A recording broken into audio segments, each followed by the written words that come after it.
How's it going once again? Beyond the Benches Nation, it's your man JT coming at you with another Miami Dolphins video here. Plenty of exciting news and stuff to talk about. Even though, as far as any big time head coaching announcements and whatnot, that's going to have to wait as the Patriots, of course, advance to yet another Super Bowl.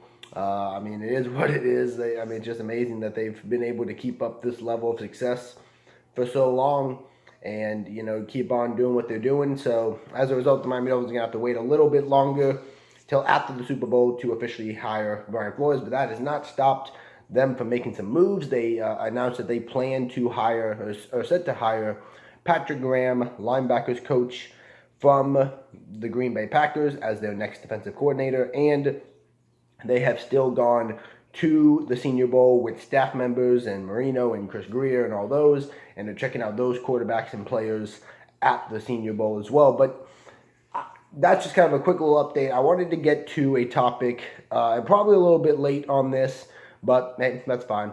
That I've seen just time and time again when it comes to the Miami Dolphins this offseason, through Facebook and especially Twitter and stuff like that. And this idea that the Miami Dolphins either are going to tank in 2019 or whether or not they should tank in 2019. Now, the first thing I will say is the announcement or the report that came out that the Dolphins are eyeing the 2020 quarterback class and they're not really caring about this one. You can't believe anything like that gets leaked out these days. I've been through this draft process quite a few times now, really been following it since about 2012, 2013, heavily. And it's just, especially with today's media, the teams take advantage of that, and they will absolutely leak out false information to throw off the other teams. So take that with a grain of salt. Remember, last year was all about how the Dolphins loved all these quarterbacks, and they were meeting with all these quarterbacks, and they were going to go get Tando competition, and then they didn't draft a single quarterback the entire time.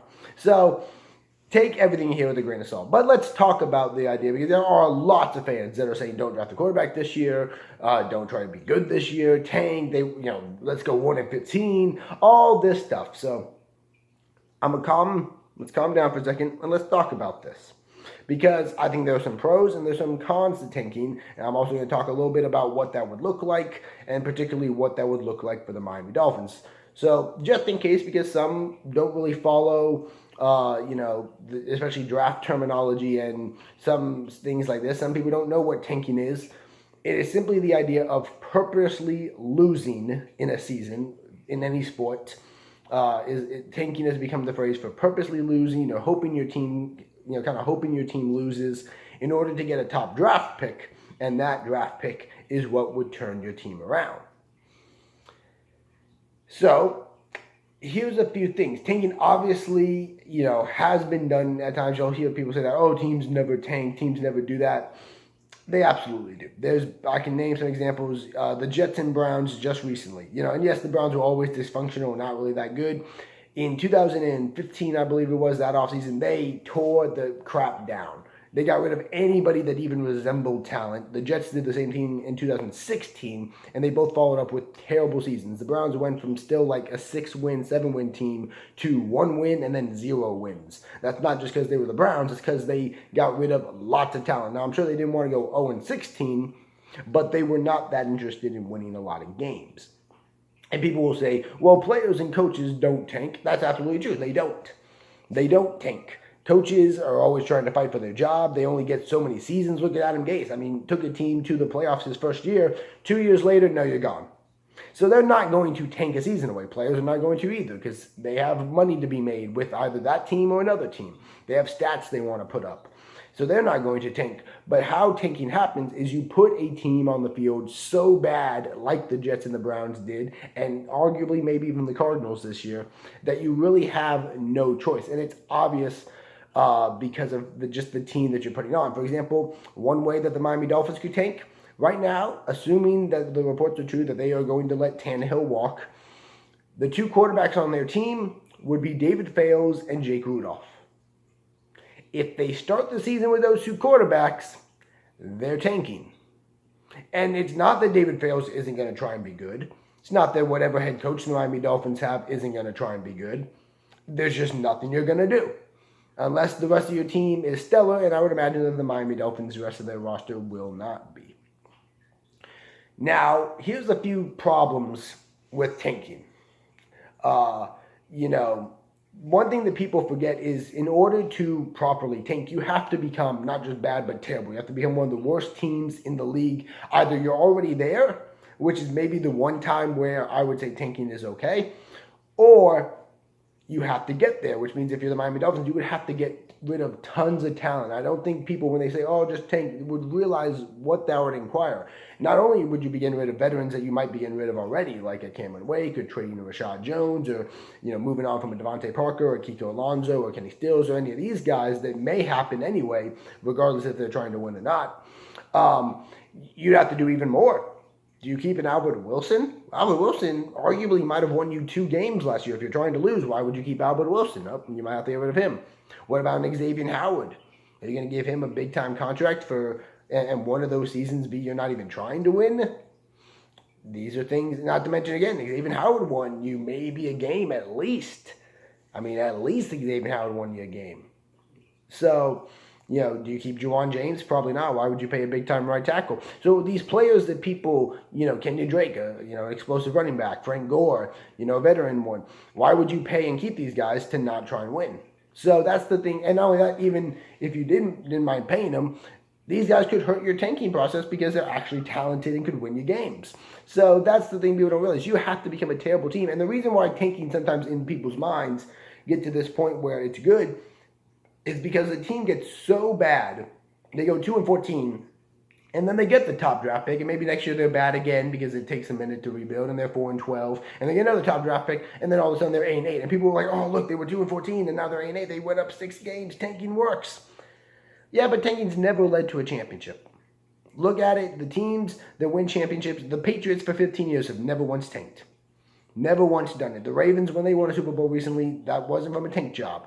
They were kind of in the middle of the road. They made some good moves, did some right things, got hot, went 9-7, wildcard team, won the Super Bowl.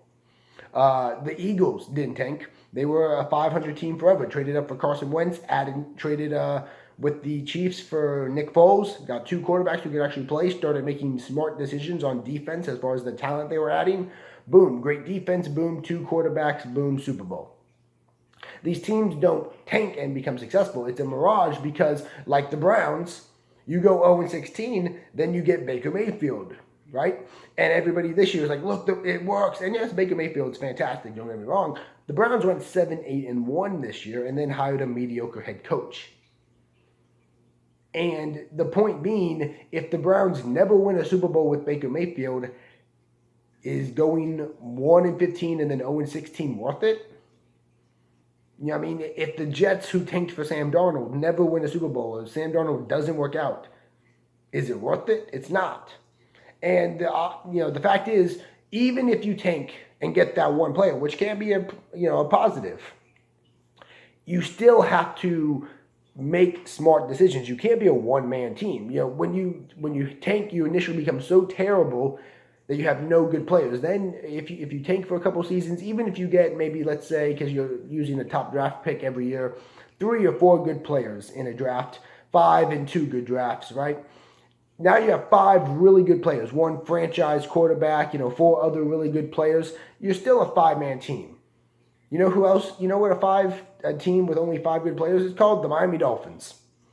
Every year I can name you 5 players for the Miami Dolphins who are good, but they don't have a good team. So even if you tank, you still have to start making better free agent moves and better draft picks throughout. And then you have to make draft picks to hold up and continue your success. So you're asking a team to become a losing organization, become a team that makes moves in order to lose, and then 2 years later tell them, oh, no, forget that. Now start making good moves. Now start being a winning team.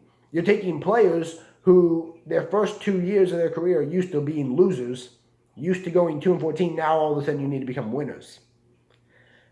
That's not what I would do. I simply would not do anything that resembles tanking. Now, what I may do if I was the Miami Dolphins, and this could be the closest to tanking that I would get, is you could make some very risky kind of gambles, particularly at the quarterback position this offseason. You could draft the mid-round quarterback. somebody who's not, a first-round projected stud, but might have some potential in him. You could start Luke Falk, the developmental quarterback you had on your team last year. Maybe you sign an RG3. Maybe you trade for somebody like him or Jacoby Brissett. Some of these guys who haven't. RG3 is probably proven what his career is, but maybe trading for somebody who has a little bit of something in him. And these kind of gamble pickups that probably aren't going to work out, but they give your fan base and your players hope. They could work out if Luke Falk could go out there and be amazing, and all of a sudden you have a quarterback who might be your guy. And if he's not and you're terrible, then okay. Then maybe, hey, oh, well, didn't work out. Maybe now we draft a new quarterback. To me, Dolphins shouldn't tank. To me, no excuse not to draft the quarterback this year. I don't care how good you think next year's are. Absolutely should draft the quarterback this year, bar none. I think the Miami Dolphins need to try and build a winning culture, and it's not something I think they're going to do. I think it's probably a smokescreen as far as everything else that you're seeing out there, as far as them passing on quarterback this year. I think they're very much interested.